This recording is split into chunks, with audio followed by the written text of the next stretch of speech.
Hey, everybody, welcome back to Remotely Serious. This episode is with Jordan Carroll.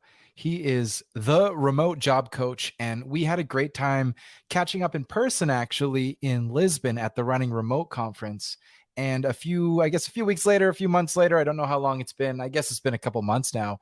We decided to catch up and jump on a pod together. So I'm really excited about what we talk about. And Jordan has so much experience as an influencer, as a creator, and as a remote job coach in the remote workspace. So I think you'll be excited to hear about what he has to say. Let's jump in.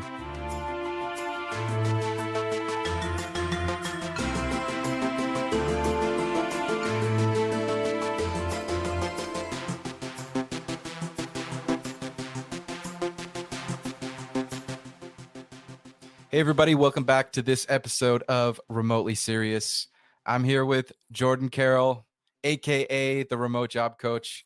I was just watching a video that you put out. I think it's fairly recent. It must be pretty recent because it has footage from the Running Remote conference in Lisbon. But it was asking CEOs if remote work is dead. And so we're chatting in this kind of counter revolution backlash late spring, early summer of 2023 when the headlines are saying remote work might be over, it might be backsliding. And you, by looking at your bio, we met in a little bit for the first time a few months ago, but I've now had a chance to go back and look at your bio, and we'll get into that. But one of the things that stuck out was like, you've been doing this a long time. It said something like since 2013. Mm-hmm. And in the last 10 years, I'm sure you've seen cycles of it, including the huge cycle we had in 2020 and 2021 with the pandemic. So what do you think when you produced that video, which had awesome music, by the way? What was your conclusion about whether there's a backlash or a retrenchment of remote work? Yeah. Thanks, Curtis. Appreciate it. A lot of stuff to unpack there. I think the interesting part about that video, well, first of all, running remote was fun. Give people the It was context fun. that we went to Lisbon. We had an awesome time. Sunny day. And It yeah, was the year before. It was in my home country of Montreal. I'm not from Quebec or Montreal, but it was closer to home then, and it was a little bit more subdued. Still a great conference, but it was kind of like, do we need to wear masks? Oh, we're all seeing each other for the first time. But yeah. this year, so that was 2022. This year in 2023, it was a big sunny day in Lisbon. A lot of fun, and we'll get into maybe some of that, and they're going to do it again there next year. So yes, running remote, enterprise focused remote work conference in Lisbon. Lots of digital nomads and remote workers show up, but it's kind of a combination of different things. But It's a yes, mix. And you were a moderator, right? I was an MC, yeah. MC of the second stage. Sorry, yeah.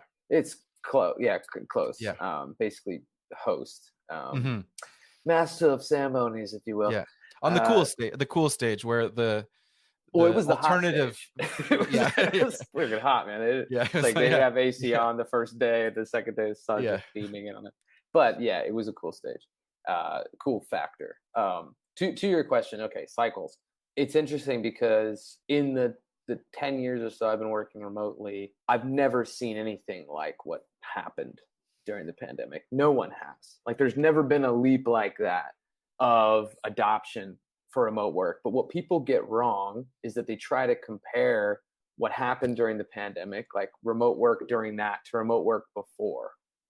And it doesn't really compare because it's not the same. Like, in the big piece that I got from the whole conference, as well as from those interviews that I did in that video, was that remote work is not about where, but that's what everybody focuses on. It's like where work gets done. Is it in the office? Can I work from anywhere? Can I work from this state, from this city, this time zone? Blah, blah, blah, blah, blah, blah. Remote work is about how. It's just a different operating system. It's a different way of thinking. And most companies are not thinking, especially the ones that were forced to be remote, are not thinking about how to change work. They just like scrambled to like get everybody on a Zoom call enough times a week to feel important. So like, of course, remote work didn't work for them. They didn't change how they worked. They tried to replicate the office virtually, and it just doesn't really work like that. And I've worked for companies that are awful with remote work. Like, during those 10 years, I've worked with companies that are awful with remote work and have no standardization, have no policy, have no thought, no intention. And then I've worked for a couple companies who are really awesome at it. And so it's like, I've seen both sides. And I understand both sides, and I also understand this knee-jerk reaction to like go back. But here's also what people are forgetting is that there is a phase of time in which we need and the world needs to like adapt. And what happened was like the pendulum swung really far in the remote work way because it had to. But of course it's going to swing back when it doesn't have to anymore. But it didn't swing back as far as you might think. Like we're still working way more remotely than we ever have in history. Yeah. We've moved the goalpost, or the Overton window, as they sometimes call it. It may seem like it's backsliding, but it's still, we kind of forget history and realize stabilizing is a better word. It's stabilized at a new place that's still going up. That's the thing. Is like it's stabilized with an upward trajectory. It's not stabilizing with a downward trajectory.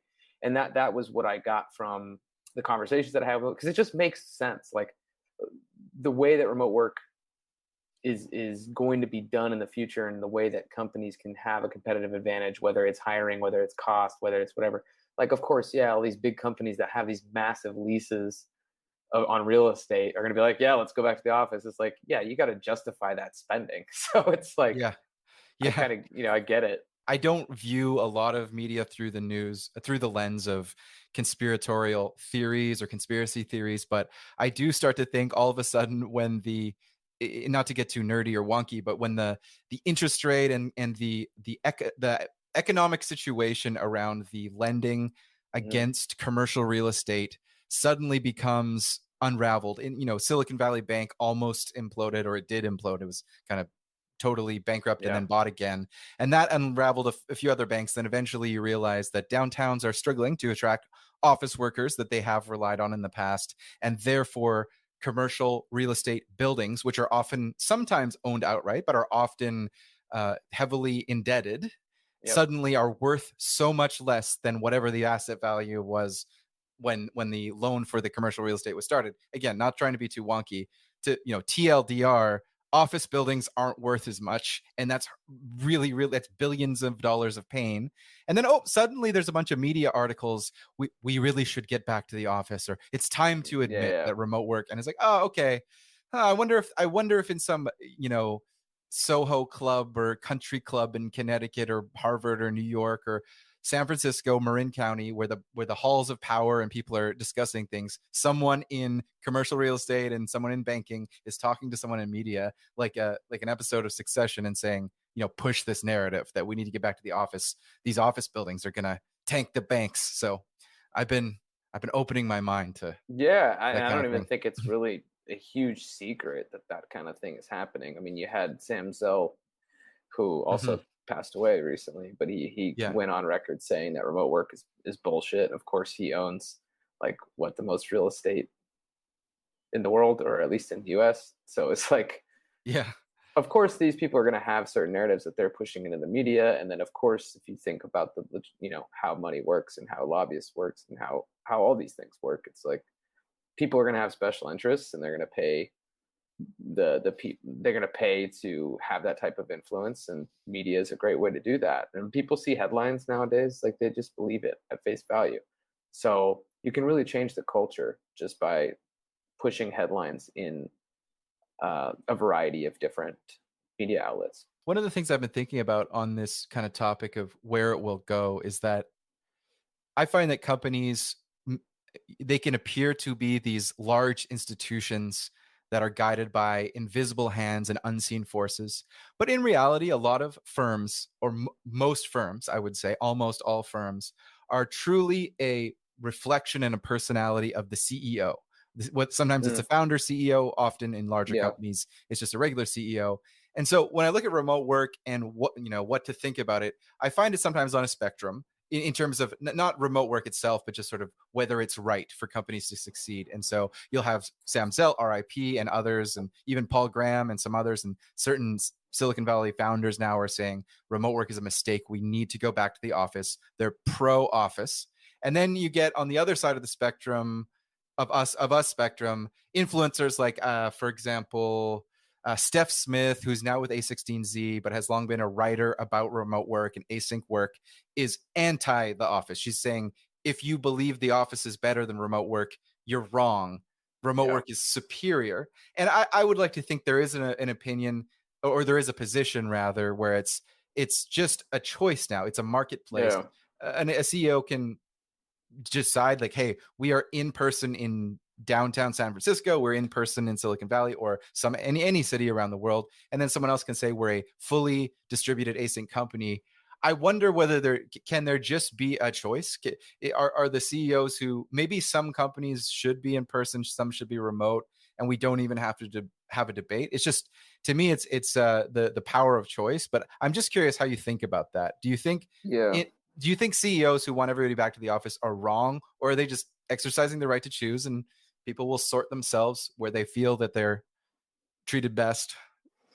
Yeah, I think, again, it goes back to, instead of the where, it's the how. It's like starting with the how. What are these companies wanting to create, and how is it that they're going to create these things? And when you start from the top, it's like, how do they structure their organizations from a communication perspective? Like, what do they value? And of course, if they value face-to-face interaction, they value all those things. Yeah, I mean, maybe they'll get some people on board for that. I think as time goes on, there's going to be more and more options for people to work more flexibly. I think that the choice part is the most ideal for job seekers and for people that are working there, but it's rarely the most ideal for the employer.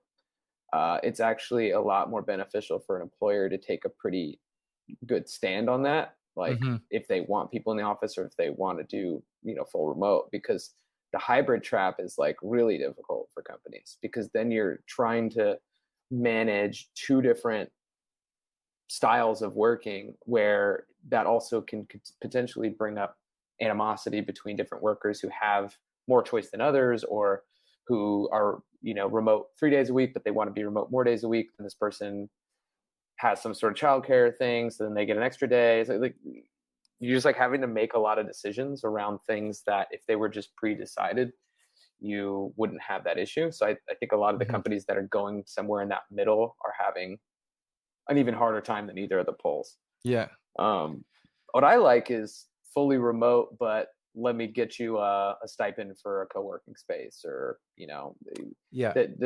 like have the ability to give employees an ability to go work somewhere where they feel like they have interaction with people. But again, I think that's different. Like all this stuff is like different based on choice. I personally don't think that work needs to be social in the sense that my social life is dictated based on my work life.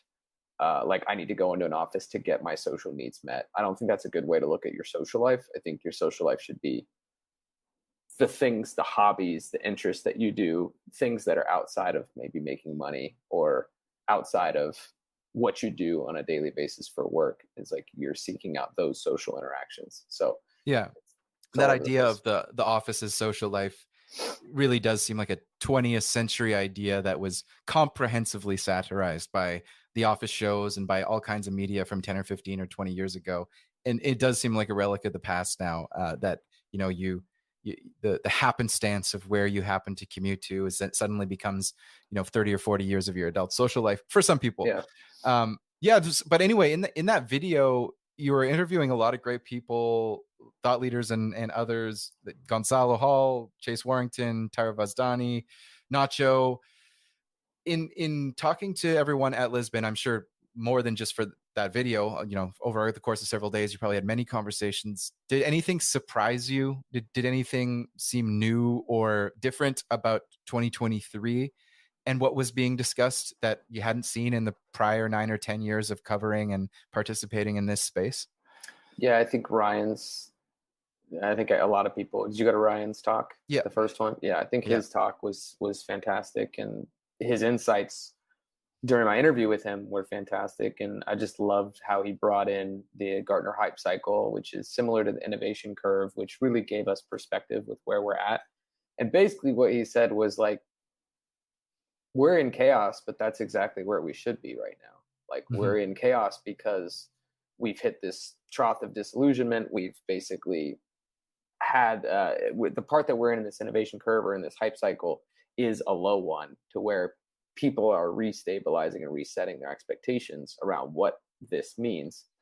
And out of this comes a lot of people and a lot of companies who are going to be working on the next generation of solutions that really bring this to the forefront. So that to me, just, I mean, I knew that kind of stuff, but the way that he explained it, I just thought was like way more clear than I'd ever heard it be explained. And then the way that he talked about AI being, incorporated in that, and just because of the level in which AI has been developing in the past, 4 to 6 months, that stuff was all new to me. I was like, wow, like, this is going to be insane to see how AI plugs into all these remote work tools and teams and how we're going to interact with each other. And yeah, that, like, I really liked also that he had a lot of memes. So that was cool. Yeah. Yeah. And now Apple has also put out a high-end vision of how we might interact with our work, our work surfaces, our workspace in 3 dimensions and holograms that are resting in front of us through a visor or through a Vision Pro device. So whether everyone gets an Apple Pro for $3 or $4 grand in the next 2 or 3 years, probably not. You don't want to get that stolen at a co-working space or coffee shop. No. Or like you just are like in your world and people are stealing all your other shit. Yeah. Yeah. But I think it's painting a picture of maybe 5 to 10 years. So AI right now, it happens, every month goes by. The 3D or spatial computing thing, I think, will take longer, but eventually we'll, maybe not have to lug a second monitor around. Not that everyone does that, but we'll maybe have an easier time. So there's definitely a technological trend that's coming in the next decade. Over what period were you writing your book Remote for Life? During what time were you drafting that book? When did you release that? Yeah, that was November 22nd. Also, just real quick about the headset thing. I always get sick. I always get sick with those. Like, I feel like I want to throw up. So I can't imagine that being something I'm like in for like a full day of work. I'd have just vomit all over me. I don't know. I remember I tried I got the first Oculus in 2013 or 14 in a Kickstarter. I've since sold it off or something, but for a couple of years I was into it. I don't have a Meta Quest or whatever. I think I tried an HTC Valve just to get nerdy a little bit about the product names, but same thing. I think I wasn't someone who got sick immediately, but it felt like 90 minutes was the absolute maximum. And that's not going to support anyone having a normal workday or doing anything for, you can't even watch a movie if you get sick at the hour mark. And a lot of people, it's 5 minutes in, they can't. So yeah, it was like 20. And then I was like, yeah, I'm going to puke. Yeah. I like that you think, based on Apple's brand associations and the track record that they've created, that they would have eliminated that for everyone, regardless of, size, shape, vision, impairment, all the different ways that people's vision is effective and their, the way that different people's brains work. But who knows? It might be that not everyone can use this properly or it's disconcerting. So yeah. AI is much more obviously taking off quickly. And its applications are so much easier. You can go, oh, give me this code or write me up this copy, and it does it, and it does it pretty well. And there's 10,000 other things it can do. But yeah, I was just thinking about when you write a book, Remote for Life, and then things change, like AI comes along, things happen really quickly. Do you think about updating it, a version every year, or making sure that the chapter, it goes to chapter 20 and then chapter 21, I'll add a chapter about the latest AI and that kind of thing? Or is it kind of timeless? You know what I mean?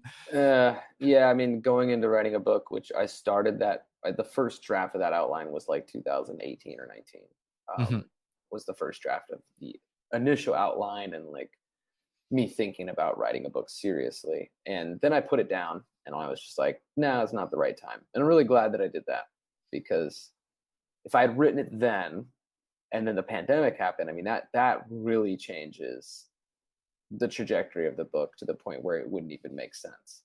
So I'm actually glad that I waited. And then I ended up restarting the process in January of 21. And we ended up publishing in November of 22. Now to the question of, will I update it? I have a book resources link that comes with the book. So when you open the book right away, it says, hey, here's where you can find all the resources for the book. That's what I intended on updating, was like this bank of resources. rather than like amending the book and reopening it and redoing that. Although, who knows? Yeah.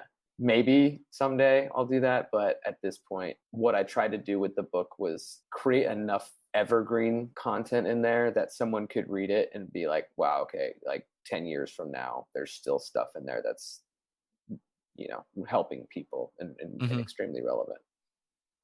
Yeah, I think there's some principles about location independence, regardless of whether it's on a laptop or through a visor in a 3D metaverse, or in Bulgaria or in Croatia or in Medellin, Colombia. That'll just be principles that are true in 10 years from now and 20 years from now. Yeah. About how to do good work while you're location independent. But you are the remote job coach, and I think that I've been remote by default, I would say probably for 7 or 8 years. And it's kind of, I don't want to say it's a similar thing to you, because I probably had a different trajectory, but you do call out on your site that you've been a remote employee and a remote entrepreneur and a remote freelancer. It kind of breaks down that there's not just one way to be remote, and you kind of give the journey of that.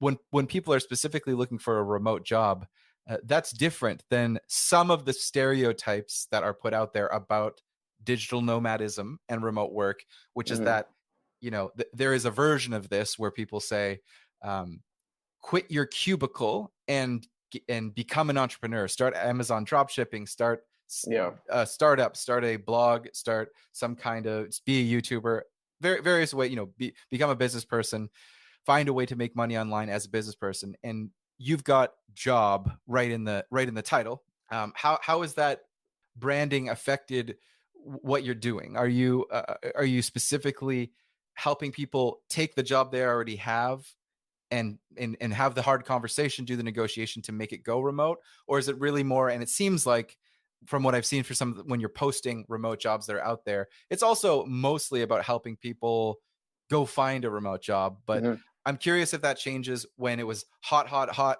remote market, 2020, 2021, bull market, tech jobs everywhere. Now, 2023, it's more like layoffs. Ooh, maybe the employers think they have the leverage again. Have you seen that shift a bit in the last couple of years in terms of your core branding and the kind of people you talk to and coach? Yeah. It's a great observation. I think for me, I wanted to be very clear initially when I was first creating this brand, which was 2019, that I didn't want people to think that I was helping them become an entrepreneur. So there's a whole class of people that don't have any interest in becoming an entrepreneur. Maybe they're interested in freelancing and having a few different contracts, which is a form of self-employment, but these aren't people who wanted to like start a drop shipping business or, start some sort of product. It's like they want to do project work for companies. So I wanted to cover a spectrum of people that didn't really relate to the entrepreneurship. Like maybe they have entrepreneurship tendencies, maybe they have thoughts of like eventually becoming an entrepreneur, but they know that right now the way in which that they can access remote locational independence is through an employer that's going to pay them consistently to work a job that's actually remote and flexible. Because there are companies out there that do this. I've worked for them. I have friends that have worked for them. And it is a smaller subset of companies that do this and truly let people work from anywhere. But that's exactly the reason why my job exists, is because people don't know exactly how to, one, build a strategy for figuring out where these companies are, which ones are the ones that are actually remote, which ones are the ones that are actually work from anywhere. Two, how can they brand themselves and articulate themselves in a way that these companies understand that they have the skills to do it, what it is that they're asking someone to do. And then three, network. Like, how do you connect with people at these organizations to increase your chances of getting a referral rather than just applying online, in the abyss. So for me, I've seen many different cycles in the job marketplace where in 2019, there really wasn't, huge remote work, even before that as well. But like in 2019 compared to 2020, 2021, it's like remote was still a bit obscure, and like people didn't understand what these companies were. And then 2020, 2021, like there's the word remote being used more, but companies aren't really sure what they're doing. And now on the outside of this, it's like, again, we're hitting that cycle in the marketplace where, yeah, there's a ton of layoffs. Funding's tough. Like money's tight for people.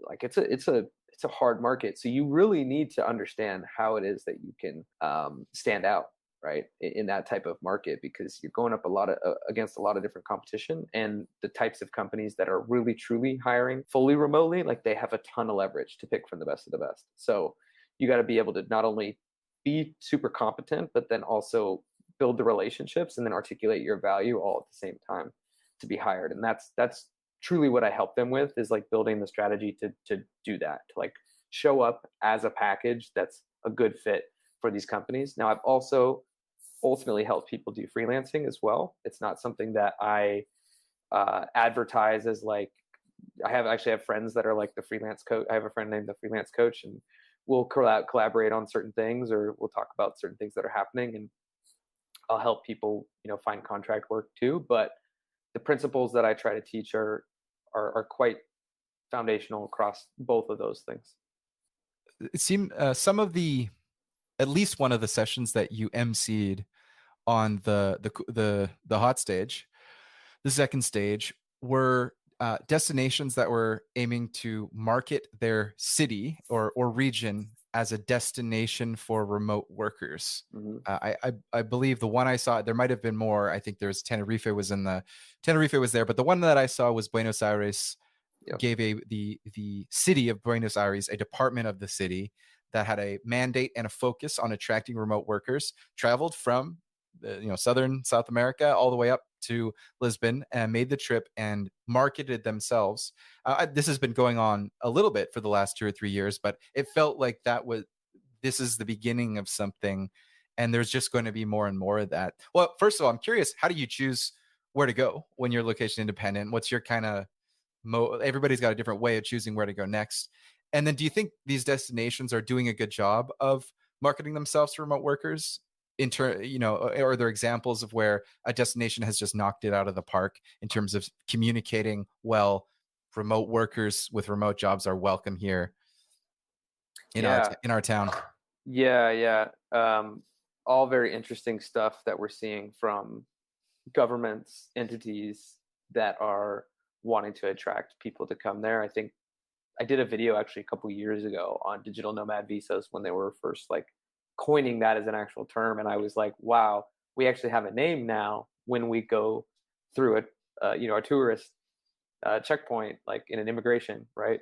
It's like for a long time I'd have to say I'm taking a vacation, right? like have to tell whoever's at the immigration desk, like, basically that I'm not doing what I'm doing, which is I'm working. Mm-hmm. I'm not working in your country, in your economy, taking a job, but I am working here. And so it was always confusing to know what to say to people. And I think we're at a point now, what I really appreciate about the movement and like where we've gotten to is that you can have easier conversations with immigration as you're passing through, or they just there's more of an understanding of what digital nomadism is in general. Now, are all countries that are trying to do this doing it well? No, of course not.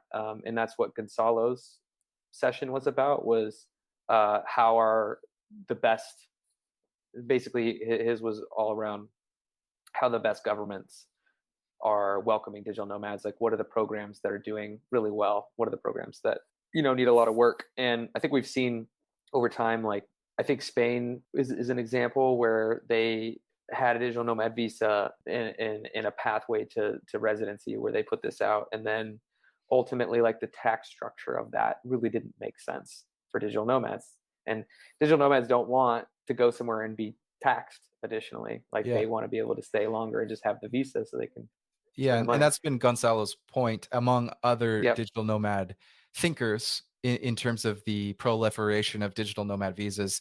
To be blunt, they say they don't like them. I don't want to put words in people's mouth, but I'm going to paraphrase a kind of a thought, which is that many people are saying that the digital nomad visas are not really very good. They're more like remote work immigration funnel visas to bring someone from somewhere and commit to a second country. So let's say it's an American or Canadian who fills out some paperwork, gets a digital nomad visa, and then comes and lives in Spain or Costa Rica or Portugal or the United Arab Emirates for a year, and then maybe renews for another year. And that whole way of thinking runs against what Gonzalo and many others say is that's not what digital nomads do. We don't commit and emigrate to a country for a year. We might be there for 6 weeks and then 6 weeks somewhere else and then 6 weeks somewhere else. So we want visas that support that.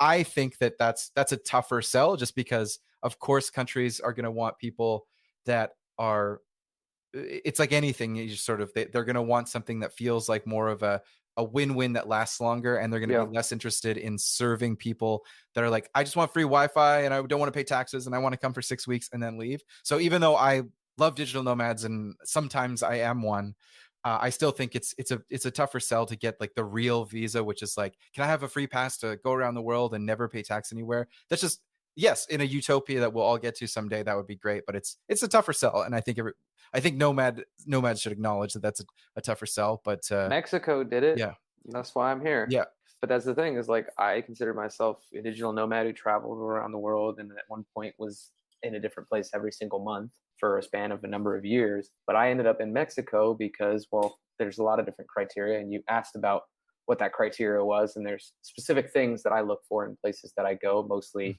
sun, walkability, restaurants, Wi-Fi, certain things like that.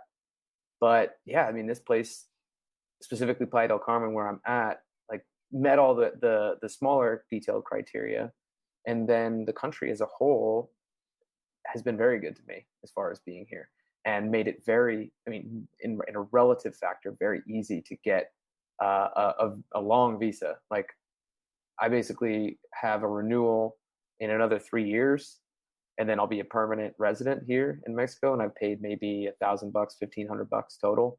I of course had to pass certain metrics on their standpoint, is like how much money I had in my bank and things like that. But they made the process, and this was even really before all the COVID stuff was like in full swing. Like, they still didn't really know what remote work was, but they were doing this. So I think there's a lot of countries that can learn from that. Is like, you can convert people into being I mean, if immigration is ultimately what you want, like, you can convert people, but make the top of the funnel easier for the people that are rushing through for those 6 weeks, 2 months, whatever it is, because eventually they're going to stop. Like, most nomads, like, they travel for a few years and they stop. They say, where is it that I really fucking love being? And I want to create a base. Like, I want to go have a base there. Maybe I'll still travel, but this is the cycle that I've seen with all of my friends, including myself. It's like, you get to that point where traveling in the month, 2 month, 3 month increments gets really exhausting, and you maybe want to be somewhere for 6 months to a year. Yeah. And that's why there have been immigration pathways since the Second World War and before that. But what's new now is some core pressures and principles of competitive marketing are now applying. And exactly what you're saying about your experience in Mexico, which is, hey, yeah, maybe I'll get a lifetime subscription. Maybe I'll get an annual pass, but don't make the free trial like a pain in the ass, or I just won't. I won't do it. Like, I gotta be there. I gotta be there in person, like the gym thing, right? Where you gotta be there in person to cancel, and you gotta they just make the hoops really difficult, to where people are just like, I'm not even gonna bother with that. I'm just gonna go somewhere else. Exactly. Yeah. And side note on that, I was reading, I think someone said on Twitter about Planet Fitness, where they specifically don't have the because I went through that. I had to cancel Planet Fitness, and I was like, you have to come in. It was in a city that was 2 hours away. And they're like, you have to come in and tell us. And I was like, oh, I'm telling you now. What else do you need? And it's just, it's crazy what the gyms do. And Planet Fitness specifically, I learned a second fact, not just that you have to come in to cancel, but that they don't have squat racks and various, benches and things that regular users would use often, because they want the people that aren't going to use the gym very much. So it's kind of I'm sure it's a great business story, but it's kind of a shitty human story. Well, if you prioritize those, like, what you may view as a short-term gain of like getting like, if you get too greedy on that upfront piece and you don't look at the long-term vision, you might end up doing more harm than good. And I think that's what's happening with a lot of these programs, is people are talking, like, the nomad community is very small. So if you want to get large swaths of nomads, you want to get people that are the most influential people to come to the place that you're in, and you fuck that up by making it really, really difficult for those people to go, and they're going to tell everybody. So maybe one more thing on this on this topic of like what the competition between places.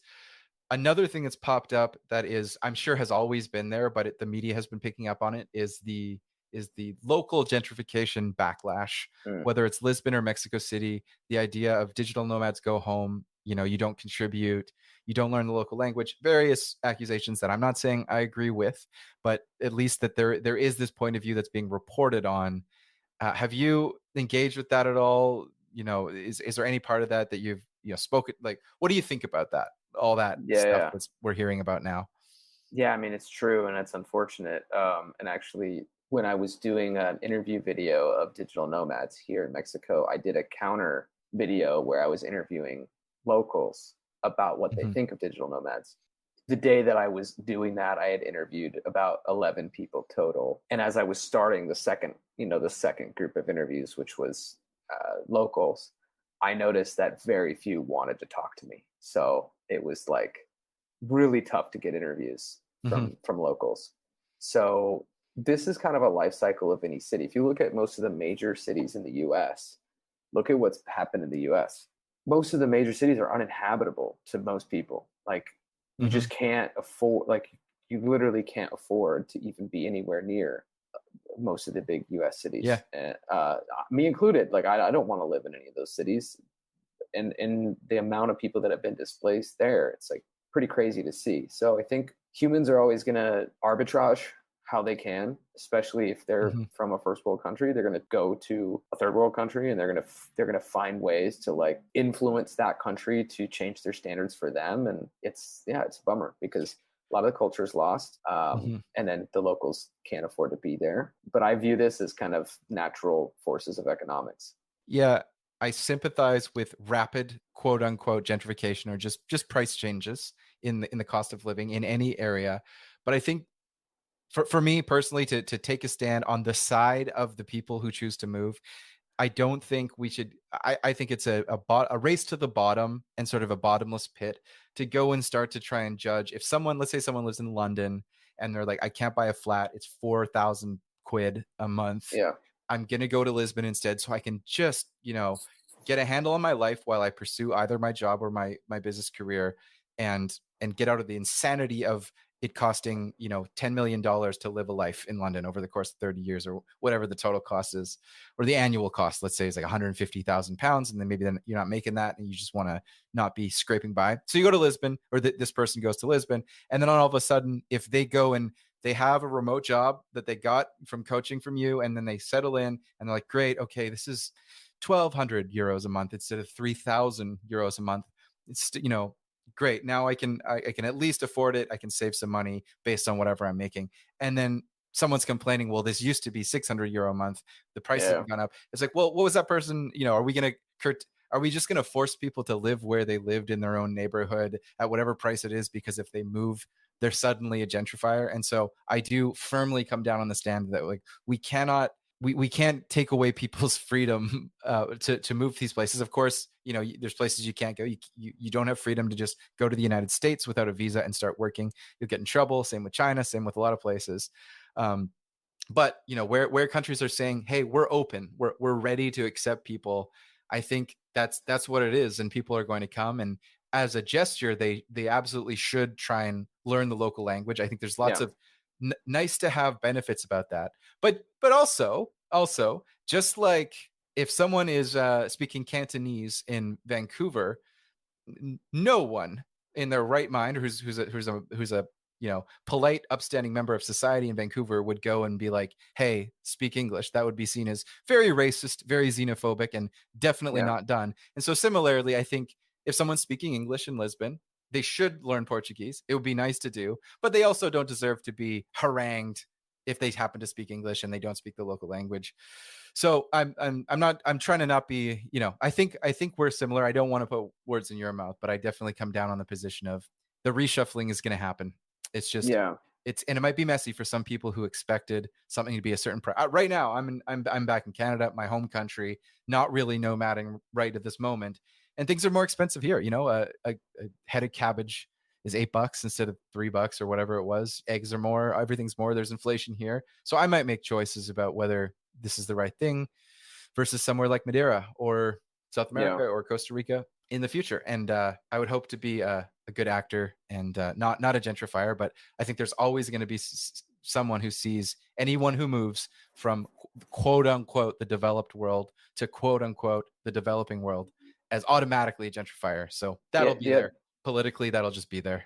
The other way you can look at it is from a remote work perspective and from a even the playing field perspective. The amount of opportunity that remote work brings to people that work all over the world to just work online as opposed to work in their local economy and then move somewhere. Like that's really where there's an equalizer here within skill and talent. And obviously there's opportunities and privileges that people have that start them off at different points of a race or start them off at different points close to whatever it is that they're capable of doing. But I think a society that has remote working options that tells someone from a country who is a developing country, maybe is being gentrified, but tells them, hey, you also still have an opportunity to log in, find income online, and move yourself as well about and be able to earn more or earn from a laptop as long as you have internet, which most people have at this point, or a lot of people have at this point. I guess I shouldn't say most, but I think there's still an equalizing sense that remote work as a broader good for people who have traditionally been unable to access equitable work can actually log in online and make money online. Yeah, I agree that there are some elements of increasing or displacing inequality, but the vast majority of what's happening is a net positive by increasing freedom of opportunity for unimaginably better, greater freedom of opportunity exists now than 10 years ago or 30 years ago for people all around the world to pick up a skill that is economically valuable and put it to work without having to move 5,000 miles around the world. Or if they want to move 5,000 miles around the world, they can do it remotely from home or remotely from somewhere else. And that's just, we don't know how good we have it compared to 30 years ago when there was no internet or there's virtually no internet. Just looking at the time as we get close to wrapping up here, I wanted to mention one thing. I want to make sure I didn't miss it. So I was watching your video, the interviews with the CEOs and their take, your latest video, but also a few of your other videos, and they were awesome. And I mean that like in terms of the music. I don't even know if it's stock music or if you composed it, but the way that it was orchestrated and curated, as well as the cinematography, the quality of the camera, it was like a breath of fresh air amongst content that's on YouTube.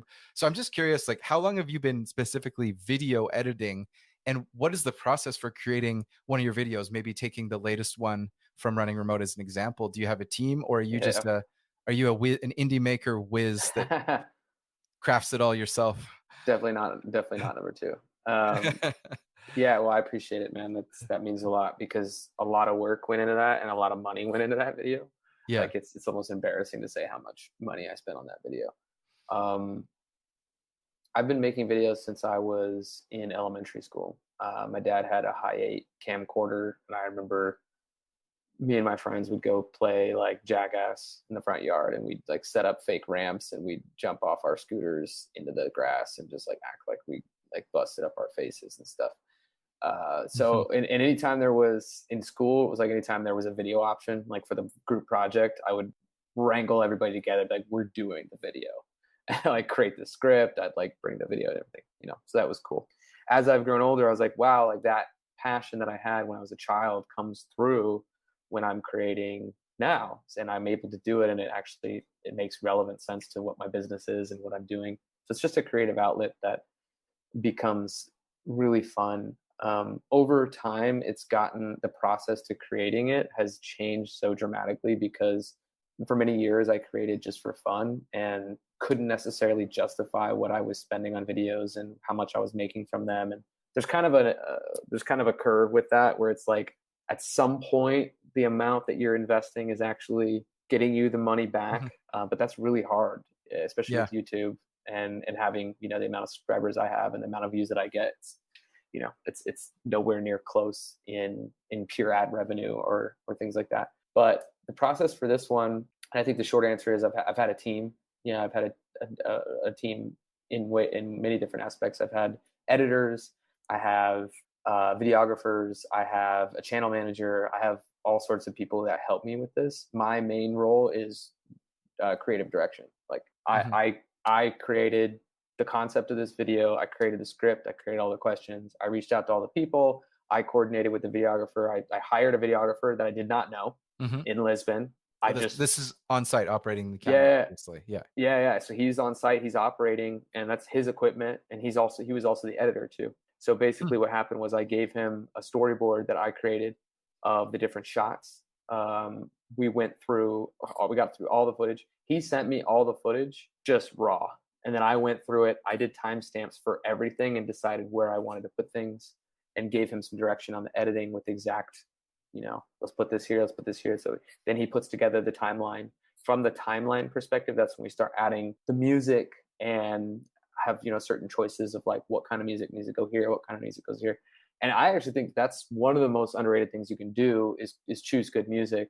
So we were using the one that he uses is Artlist, I think. So it's it's a paid subscription based music. So I actually went through and listened to like dozens of tracks, found out which ones I liked, and then had him ramp up and down based on the emotion that we're trying to create. So yeah, I have a big document. Like if you saw it, you'd be like, this is like super overwhelming with like basically everything from this video that I did. And it was a lot of fun, but it was a shit ton of work. Oh yeah, we'll definitely link this video in the show notes for sure, because how much we've talked about it. But a final comment as a somewhat of a music aficionado in some ways, and a sometime Logic Pro user. The music you chose and selected, it's like there's been this trend of a kind of ethereal YouTube style music that washes over travel content, digital nomad, remote work content, and other types of lifestyle content. And your selections were maybe adjacent in the same genre, but they were better, and they kind of they pushed it into a documentary feel, like a movement was being captured, almost like if someone was an investigative journalist doing something. I could picture some of the music underneath a Netflix or HBO Max, whatever they call it now, type of documentary. So I'll check out that paid service just because great selections. I took a lot of time with that because that's been one of the hardest things about being a YouTube creator is choosing the right music and getting access to good music. Yeah. Like 100%. And I wanted this to feel like a small documentary. Like, so to hear you say that, and did you do sound design or anything or have any background in? The thing I do most is I just create and produce like songs with my band. So it's mostly software. It's mostly actually live instruments and some synths and drums and that kind of thing. So I don't do cinematic sound mixing and design so much, but I sit in with the cans on and figure out how to make a mix work when it's not working. And I know that can be really difficult. Even just slapping in the track that you've chosen, it sometimes doesn't work. And then how are we going to mix? How are we going to make this sit in the mix so it's the right, left and right pan volume, the dialogue's happening, overlapping sounds from other things, and watch to the end of the video. I won't say why, but I like the end of what was at the end of the video too. So watch the whole thing. I guess last thing, we met at Running Remote. I've been to Running Remote twice, but frankly, I haven't been to any other remote work or digital nomad events in person. That hasn't been a big thing for me. I want to do more of them in 2024 is an intention. I don't know how many I'll do for the rest of this year. There's some I've looked at, but I think 2024 is going to be a bigger year for that. Have you been to other remote work or digital nomad specific events, and how do they compare to what happened at Running Remote, where we were joking at the dinner we had in Lisbon about how there's both enterprise thought leadership, and there's also kind of I don't even know how to. I won't say exactly the words that we said at the dinner because it was like it wasn't rated R, but it was very. What we were saying was like there's the culture of enterprise remote work and everything it brings about best practices, how to work async. And there's also an undercurrent of exploratory remote workers and digital nomads who are going out and having fun and maybe exploring different experiences. And those worlds kind of collide, just like not quite like Burning Man, but it's just like Silicon Valley. There's board meetings and there's Burning Man. And there's an element, there's a tiny little miniature element of like board meetings and Burning Man at running remote. I'm not trying to, nothing crazy went on. We didn't go to any crazy parties, but there's just that undercurrent. So anyway, I got off track, but I was just curious if you've been to any other events, digital nomad or remote work events, and how they compare. I have, yeah. This was definitely the most corporate one I'd ever been to. And maybe that's saying something, because it's still, even with the corporate elements of it, it wasn't like overly corporate if you go to like a regular conference. Yeah, but I've been to some regular conferences in my daylight. Yeah, it can be much more corporate. Yeah. Yeah, I used to work at IBM, so like, yeah, you know yeah, it's like crazy difference even from that. The few that I would point to, one would be Nomad Cruise. Nomad Cruise was my favorite event of all time. It's a conference on a cruise for nomads. There's about 300-400 nomads on the cruise. There's also other people on the cruise. It's not only the 300 or 400, because I think cruises can hold, multiple numbers higher than that, maybe even in the thousands. So it was just so awesome for me, because you could keep your phone in the room, because you don't really have service. I mean, you could buy the service, but it was really unreliable. For ours, we were traversing across the Atlantic Ocean, so you just put the phone in the room and you're on a cruise. Everything you need is all in one place. It's like your lodging and accommodation, the conference, the food, like everything's just in that one place, which I really loved about it. When COVID hit, they actually stopped doing the cruise, and they did what's called Nomad Base. So they created on-land events that were very similar to the Nomad Cruise culture, which is really focused around like having fun, learning, growth, but then also kind of like that undercurrent of like, let's do some experimental shit. And I really love that about that community. And then the other one would be Dynamite Circle. Dynamite Circle is entrepreneurial focused. So whereas in Nomad Cruise, Nomad Base, you're going to find a lot of people who are maybe employees or freelancers, or people that are maybe in the lower, not lower, but earlier journey in entrepreneurship, or earlier journey in their nomad thing, or they're just employees. Whereas Dynamite Circle, there's actually a bar that you need to meet with the income that your company generates, and it's for location independent entrepreneurs. So it's a little bit more business focused, and what I mean by that is the people in the room have a much higher level. Like, you meet people that are running $50 to $100 million businesses, and but they got fucking flip flops on and shorts and a tank top, and they're, you're drinking at the bar with them, doing whatever. So there's an expectation that you might work remotely 8 hours a day, and Wi-Fi it's just fun. They tell you fun time. They tell you take the time off. They recommend that you take the time off. They recommend that you don't buy the Wi-Fi, because it's explicitly not a workation with a 8 hours of work. Okay.